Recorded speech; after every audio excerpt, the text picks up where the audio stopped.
साथियों, मैं आपको एक और डेटा देता हूं।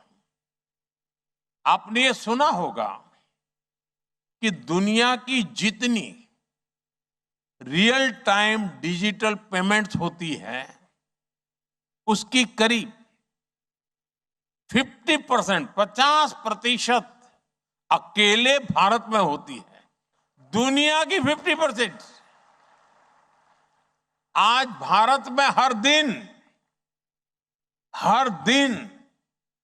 75 करोड़ से अधिक डिजिटल ट्रांजैक्शन होते हैं।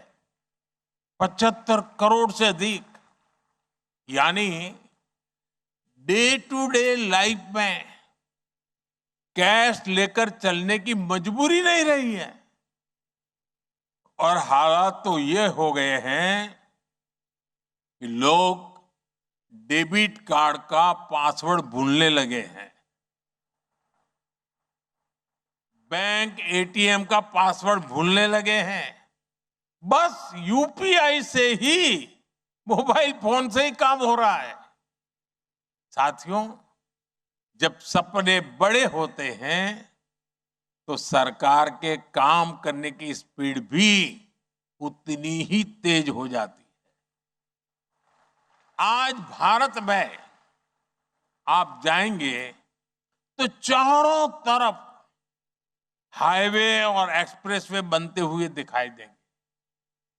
12 वर्ष में हाईवे निर्माण की स्पीड 3 गुना बढ़ गई है। ये भी दुनिया में वन ऑफ द फास्टेस्ट है। इस दौरान भारत में एक्सप्रेसवे की लंबाई 100 किलोमीटर से बढ़कर 3000 किलोमीटर तक पहुंच चुकी है। और भारत के जो ये बड़े सपने हैं, इसको भारत का युवा ड्राइव कर रहा है।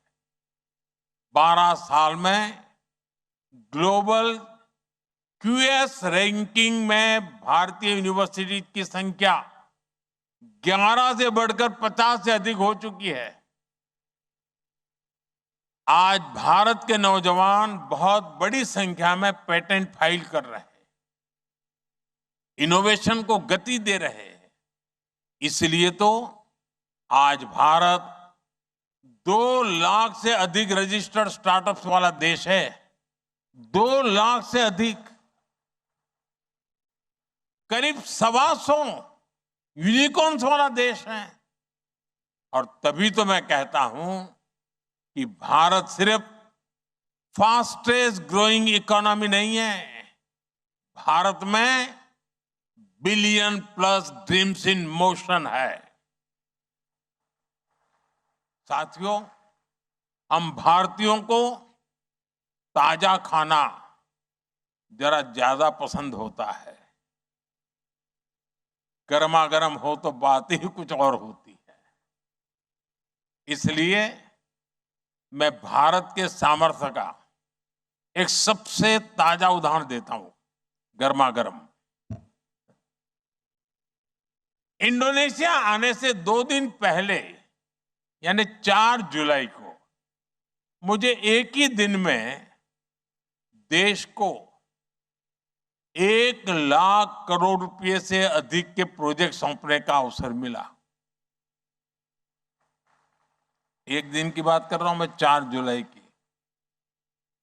1 ट्रिलियन रुपीज के इंफ्रास्ट्रक्चर प्रोजेक्ट्स एक ही दिन में भारत इस स्केल पर काम कर रहा है। साथियों, भारत ने 4 जुलाई को एक बहुत बड़ी रिफाइनरी शुरू की है। और इस रिफाइनरी में जो मटेरियल लगा है वो भी कम हैरान करने वाला नहीं है। इसमें जितना स्टील लगा है उससे 40 नए एफिल टावर बन जाते हैं। इतना स्टील लगा है कि 5 बुर्ज खलीफा तैयार हो जाते हैं। इस रिफाइनरी के निर्माण में इतनी लंबी केबल यूज हुई है जिससे पूरी धरती के 2 चक्कर लगा सकते हैं। ऐसे ही अभियानों के कारण आज भारत रिफाइनिंग कैपेसिटी के मामले में दुनिया में टॉप 4 देशों में पहुंच चुका है।